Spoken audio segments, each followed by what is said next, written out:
Market Journal, television for agricultural business decisions, is a presentation of the University of Nebraska-Lincoln's Institute of Agriculture and Natural Resources. Promotional support is provided by the Nebraska Farmer Magazine.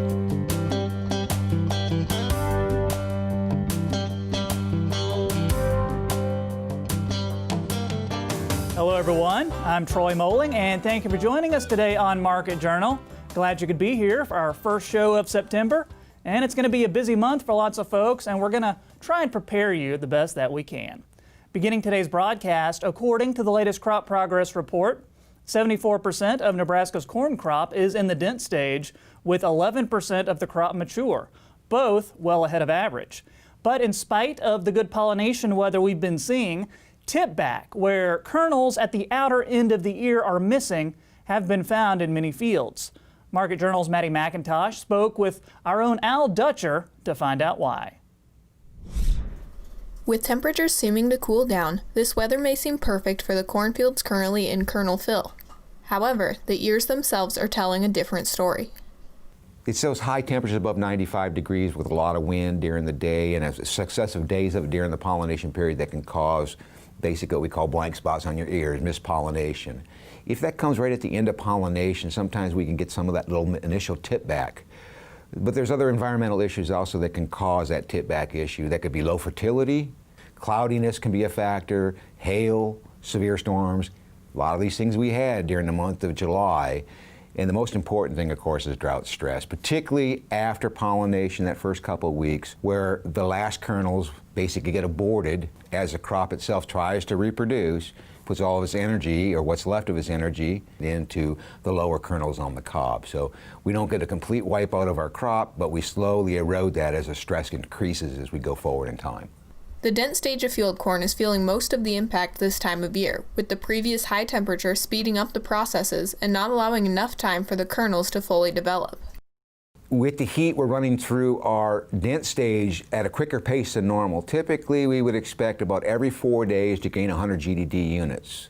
These last 10 days, we've been averaging a little over 3 days to get that 100-degree unit. So, 25, 30% quicker pace. Well, the quicker you go through your dent stage, the less accumulated dry matter or less starch you accumulate in your kernels, so you tend to get smaller kernels. And of course, with the stress, a lot of ears are starting to tip, kinking that shaft, and that cuts off the flow of energy basically into the accumulation into that ear. But it's occurring during the area between basically pollination or starting the dent stage and that half milk line. So those generally, when we shut off there, you're basically going to end up with lighter test weight corn. You're going to lose a lot of yield. The current storm patterns of the southern United States are also something to keep an eye on. As we get closer and closer to harvest season, Al believes we'll start seeing more storms than usual. We are way ahead of normal for this season. In fact, before we got to the end of July, we were pushing 3/4 of what we would expect to see on a seasonal basis. We are at 9 named storms. We are now at the 13 mark. Typically, that's our seasonal average, and we haven't hit the 2 hottest months yet to go. What we've also seen is these hurricanes are not finding a single location to zero in on like we've seen in the past. We expect at least another 8 more named storms, and now we're getting the season where they start to get in the category 3 and 4. If we can get a northwest-directed hurricane that can move inland about halfway through Texas, that moisture will make it up into our region. So that's what will break a drought in that region. And if that happens, then we have to reassess the entire winter and spring forecast going forward. Lastly, Al says we're not in the clear yet, and producers should be cautious going forward. What it boils down to now as we go through the fall is the battle between that high pressure system and that troughiness has been coming into the northwestern United States and moving across the northern plains. There's increasing signs that that's going to drive a little bit deeper. As it does, it'll pull moisture into our region. So we should see some precipitation events. The question is, where will they fall? And right now, the best locations of the state that we've been seeing precipitation overall through these last 3 months has been the eastern part of the state, in particular the southern half of east central and southeastern Nebraska. So we'll wait to see whether this pattern changes, but remember, La Niñas bring dry conditions, and if we don't see good moisture this fall, we're behind the 8 ball already going into next spring, and we're going to have to make up some of those moisture deficits overplaying a rainfall to rainfall event through the growing season. And the last time we played that type of game was entering the 2012 growing season. So hopefully this isn't a precursor to even worse things to come. Reporting for Market Journal, I'm Maddie McIntosh. Thanks, Maddie. Be sure to stay tuned this fall for our winter and spring weather predictions right here on Market Journal. And of course, Al will be back later on in the show to give us his full forecast for the week ahead. Let's check on the markets now, and UNL Livestock Market Analyst Dr. Elliott Dennis is our guest. We spoke earlier this week on UNL's East Campus, and a major part of our interview centered on a report Elliott wrote about livestock price forecasts. We took a deep dive into that data, but I began by asking him what goes into those numbers, particularly with feeders and fed cattle.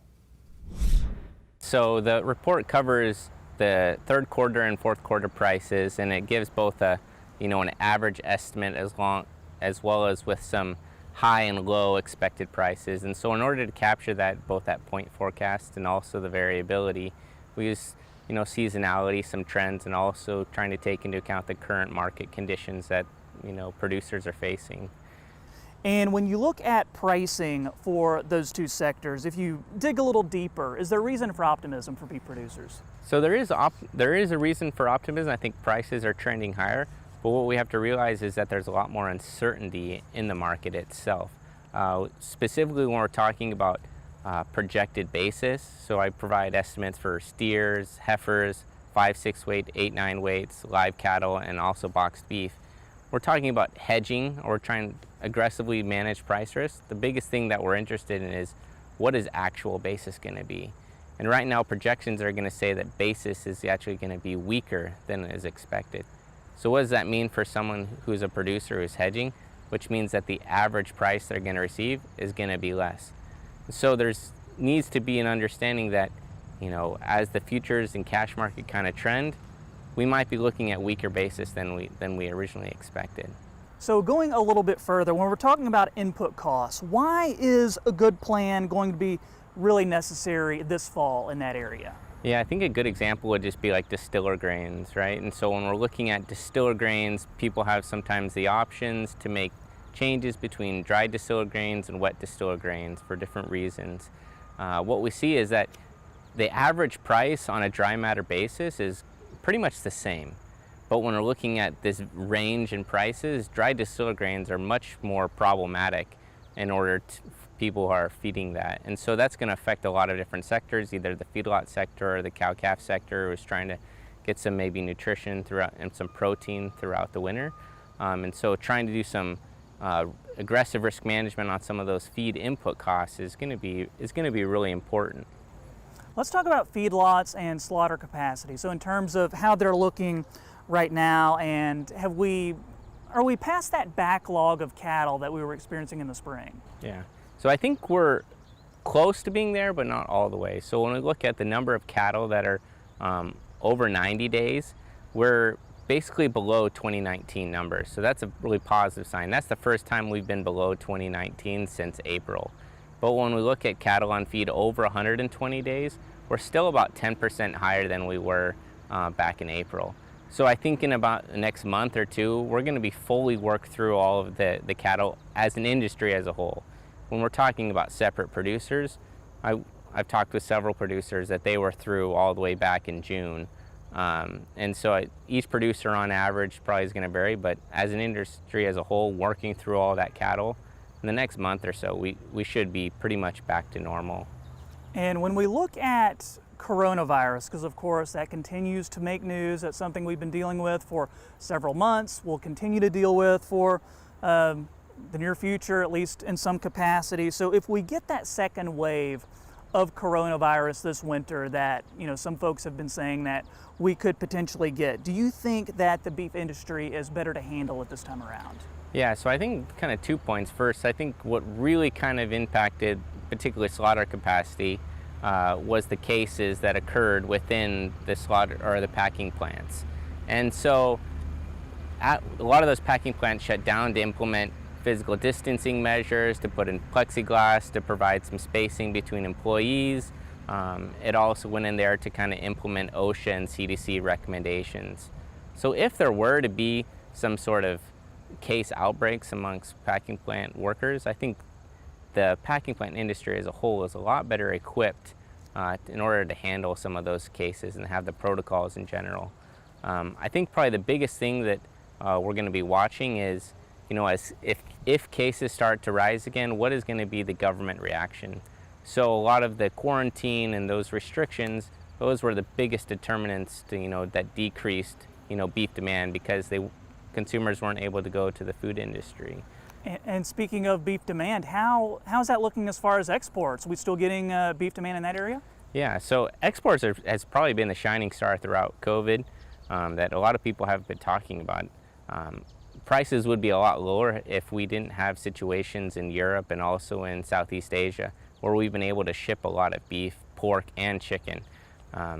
Probably most noticeably that we've been talking about for probably the last year as economists is African swine fever in Southeast Asia, which has really affected kind of the repopulation efforts there. And as they start to repopulate and they're not able to, both pork and beef really start to be pulled in, and we're up, close to 40% over in China already for beef and almost 120% in pork. All right, so Elliott, you've given us lots of good information today. What are the major challenges that beef producers will be facing for fall and winter of 2020 and then going into 2021? I think there's just a greater need to manage the uncertainty in the market. So most of the time, we follow seasonality, we follow trends, and it's really easy to make pricing decisions and management decisions. And generally there's quite a bit of time to make those types of decisions, but I think one thing that we've seen with both the Holcomb fire, the bomb cyclone, and now with COVID-19 has been this need to manage the uncertainty, not the actual number, but this range. And so in this report, that's one of the reasons why I emphasize what is this range that we could be looking at, and really not be pulled into, oh, the number is going to be higher, but look at, was there a lot more uncertainty in that number? Next week, we'll be joined by Darren Fessler of Lakefront Futures. Next up, get online and come on out to 2020 Husker Harvest Days. This year's event is just under 2 weeks away, but things will look a lot different this time around. For the first time ever, Husker Harvest Days will be completely virtual due to the coronavirus pandemic. The University of Nebraska always has a big presence, and that's still the case this time around, even though the face-to-face aspect of the show has been canceled. This year's theme is knowledge that helps cultivate opportunities. Well, everybody knows this year is pretty challenging all the way around. The ag economy was really tough to begin with, and then with all of the other activities that's gone on this year, we just wanted to give people an opportunity to take a look at some alternatives, some things that might be a different operation or a different strategy on how to move forward in the ag world, as well as just in our personal lives to during these challenging times. How do we move forward? And so that was really the focus of the event this year. Extension will offer a number of presentations highlighting topics in beef production, cover crops, precision agriculture, ag economics, and more. We put together some introductory videos that were kind of the types of things that we would say if you came and met us face to face.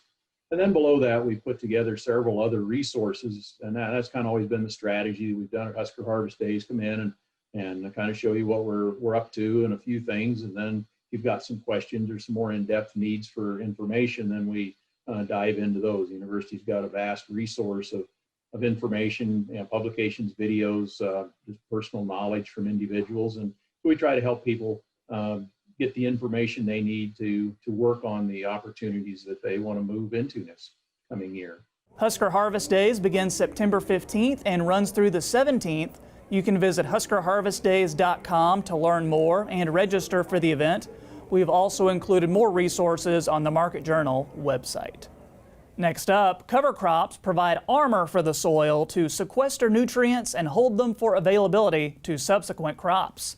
That prevents those input nutrients from leaching into groundwater. In the 1980s, an area in northeast Nebraska that was experiencing increasing concentrations of nitrate in groundwater came to be known as the Basel Triangle within the watershed of the Basel Creek. Today, Basel groundwater management area co-ops and partner agencies research proven methods to use nitrogen more efficiently to prevent leaching, and this includes cover cropping. You can read all about it in the September Nebraska Farmer. It's time now for weather with Nebraska Extension Ag Climatologist and Market Journal Chief Meteorologist Al Dutcher. Al, what's this I've been hearing about a potential cold snap after Labor Day? What are some of the impacts we could see? Yes, Troy, there is the possibility of a cold spell coming in. It's been advertised the last couple of weeks in the GFS model. As we get close to the date, of course, it's been moving around that area, but the best guess at this point in time, based on the models we have to go with, is that most of the cold air that will bring freezing conditions is likely to fall across eastern North Dakota, northern Minnesota, upper Wisconsin, and upper Michigan. It's possible we could get some temperatures down into the upper 30s across the northeast part of the state, but for right now, it looks like we're going to be far enough southward that this cold air is not going to impact us, at least this time, but it's a sure sign that fall is rapidly approaching. So let's get to the upper miles and see how this is going to play out as we go through this next 7-day period. As you can see from today's upper air pattern, we have high pressure firmly entrenched over the southwestern and central Rockies, northwest flow over the Great Lakes region. We're caught in between those. We are going to see that warmer air from that ridge build in. We have low pressure at the surface over north central portions of the state. Just no moisture to work with, so it's going to be pretty much a dry frontal boundary. We will see some scattered sprinkles over Missouri, but we'll see much warmer conditions coming in, basically looking at the return to the 90s across the state. Again, on Sunday, we see that ridge try to edge a little bit closer to us. Low pressure in southeast Nebraska. Most of the moisture shown with this low pressure system will fall across eastern Iowa. But as we get into Monday, we start to see an intensification of the trough over the northern plains, digging down deep. Low pressure starts to form to the south of us. That's going to bring Gulf moisture up to interact with this frontal boundary that is going to be pushing the cold front through us Monday night into Tuesday. And you can see that spread of rain starting to fall through the western Dakotas, pointing its direction toward Nebraska. By Tuesday, that trough deepens, but you'll notice the cold air splits off up in Minnesota. That's where the coldest air will be. For our region, we're basically going to be looking at the moisture moving from the Gulf and overriding this high pressure coming in. So we're going to have a widespread precipitation event, it looks like, across the state. And then on Wednesday, we get on the backside of this with some very cold conditions. It's going to be a rather brutal couple days there with highs basically in the lower 60s under very cool conditions. High pressure starts to settle in on Wednesday morning. We see those cold temperatures come in as we get clearing skies, and the precip starts to move off to our east. And then by Thursday, we start to see the ridge building back into the western part of the state. So we'll start to see a warming trend as we go to next weekend. This high pressure is firmly in control over the western 2/3 of the United States, and the precipitation now moves east of the Mississippi River. By the time we get to Friday, that ridge really starts to build in, and we're going to return back to normal to slightly above normal temperatures as we go into next weekend, with high pressure firmly in control and that trough to the east lifting toward the north. Going farther down the road, the 8 to 14-day forecast from next Thursday to the following Tuesday does show below normal temperatures, but I think this is overplayed. It's likely to be shifted a little bit more to the east, and we'll be more closer to normal to above normal for this 5-day period. And in terms of precipitation, of course, with that ridge coming in, unfortunately, this heavy precipitation event will probably not be a major impact for the panhandle of Nebraska. So Troy, overall, it's going to be a warm holiday weekend, but that cold front comes through Monday night. Big rainfall event looks like it's in the cards for Nebraska, and then we go cool for a couple days, and then very warm as we go into next weekend. So the dry pattern returns in earnest for the middle of the month. Thanks, Al. Next up, while alfalfa planting is wrapping up in some areas of the state, there's still some time in southeast Nebraska to plant fall alfalfa stands. Evaluation of alfalfa stands usually takes place in the spring, but evaluating this fall could afford more time for some future options. Market Journal's Bill Dodd sat down with Extension Educator Ben Beckman to find out more. Alfalfa is a perennial crop that takes a great commitment to plant and care for. Some stands can still be productive for the better part of a decade. However, if you were expecting a greater yield out of a more recently established alfalfa stand than has been produced, you may want to consider reevaluating your alfalfa stands. Generally, there are 2 recommended evaluation tactics, the first of which is the hay square method. Depending on how the year flows out, if we have too much moisture or maybe things got dry and our stand didn't establish quite to the point that we needed it to, we need to make some options here in the fall, and that's why we kind of brought this to the forefront now is if we're going to do anything this fall, we're really up against a time window in order to make sure that we get things established. So we like to use a hay square is what it's called. And it's basically a tool that you can easily make at home. You can use some PVC pipe in 90-degree angles, just 1/2 inch, and make a 17 by 17 square. Or if you want to, go in and find a 19-inch in diameter circle, you can use tubing for that. You could go to, a store and find a hula hoop that's 19 inches. They look at you a little weird sometimes when you're measuring hula hoop sizes, but that'll work too. And what we're trying to do basically is get something that the area is the right size, so that we can go out there and we're going to throw it out 5 or 6 different locations in the field and do a stand count. And so what we're shooting for with that is we want to have either 4 to 5 plants per square foot, or 55 stems. And we get that number by counting plants or counting stems. And then we divide that by 2 to get the actual number per square foot. So we count all the plants or all the stems within that area of the frame that we have, divide it by 2, and that gives us our plants per square foot. For more established stands that begin to self-thin, Ben recommends evaluating the stands in question by evaluating the total number of stems. And so we start to transition from plants per square foot to stems per square foot, because one plant will have multiple stems, and that's where our production comes out of. And so especially with our new stands, we're, if we establish something in the spring, we're in that kind of weird transition zone where we might still have a decent number of plants per square foot, but we're really starting to transition and want to see how many stems per square foot we're at. Because by the time we're into that second year, stems per square foot is going to give us what we have production wise. And so again, we're looking at 4 to 5 plants per square foot. Anything over 55 stems per square foot is going to be a healthy stand, a productive stand. After evaluation, if it's determined that stand counts are borderline low production levels, it's time to weigh your possible renovation options. If we've got a fairly young stand, and especially if we've got big areas that are didn't have any, might have died out over the summer, maybe we had some dry spell or something, and we've got big open patches, we might consider just going back in and reseeding alfalfa. And so we've got a really short window.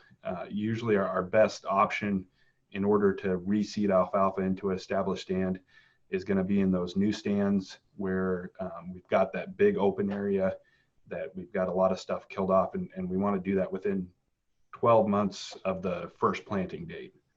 So if we had especially a fall planted stand last year, the clock's ticking on that. We can kind of do a couple of things. If it's on the edge of that 55 stems per square foot, we might just manage it a little bit different this fall.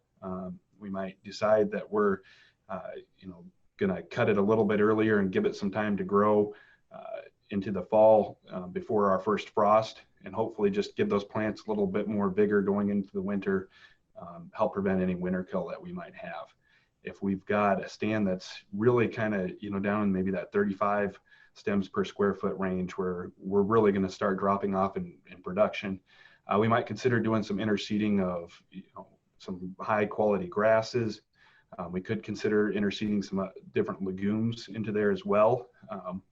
But the really natural and what a lot of folks go to in the state is using, a high quality grass, something like orchard grass, endophyte free, tall fescue, where that's a bunch grass. It's going to fill in really well between those established alfalfa plants, and it's still high quality. It's going to maintain the quality of hay that we're going to get off of that stand, but it's going to increase that production levels that we're going to be able to get. So it just gives us a little bit more longevity instead of having to go and rip up a stand and establish it totally from new again. Bottom line, conducting these evaluations now will assist in determining what needs you'll have come springtime, and the window to do so is closing fast in southeast Nebraska. Reporting for Market Journal, I'm Bill Dodd. Thanks, Bill.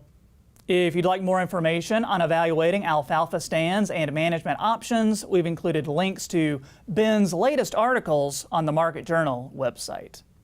Finally today, if you haven't started harvest already, then you're likely not too far away. And while securing a good yield is the main thing on your mind, harvesting safely should be the ultimate goal.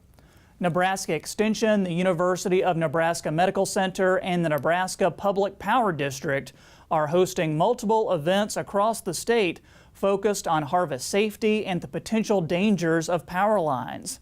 when out harvesting, it's important to remember, look up and look out. This is the one thing that we want people to avoid, which is why we are hoping this first step of getting the message out about look up, look out takes place before anything happens. But if it does happen, there are some rules that many people aren't aware of, even when you're driving in your car, that if you come across a power line, and especially in this situation, if a combine were to come across a down power line or pull one down, it could very well be a life and death situation. And one thing that you should know is you don't just get out and walk away. The ground around you could be electrically charged, and that could be a matter of life and death. So there is a very strange way that you should exit. You should keep your hands beside you and hop with both feet and never lift up one foot, but shuffle away with your feet together, because if you do lift up the foot, the electric charge does some bad things. But before you do any of that, call, don't move from the vehicle, have the experts come out and take care of the lines before you attempt to get out. The only reason you should probably try to get out of a vehicle or a combine in that situation is if there's a fire and you absolutely have to leave. Safety first, indeed. There are 3 more events that you can attend: September 9th at the York County Fairgrounds, September 10th at the Madison County Extension Office, and September 25th at the Redwood County Fairgrounds, that's in McCook. The events will feature a custom-wrapped look-up and look-out combine and an ATV and grain bin safety simulator. First responders will also be on hand to answer any questions. That's going to do it for this week's show. If you missed a story, be sure to download the Market Journal mobile app or follow us on social media to join in on the conversation. And don't forget, you can get the latest updates on the coronavirus outbreak at covid19.unl.edu. Hope to see you right back here next time. I'm Troy Moling. Thanks for watching and have a great Labor Day. Join Market Journal online at marketjournal.unl.edu. You can also follow us on Twitter, Instagram, and Facebook. Promotional support is provided by the Nebraska Farmer Magazine. Market Journal is produced by the University of Nebraska-Lincoln's Institute of Agriculture and Natural Resources.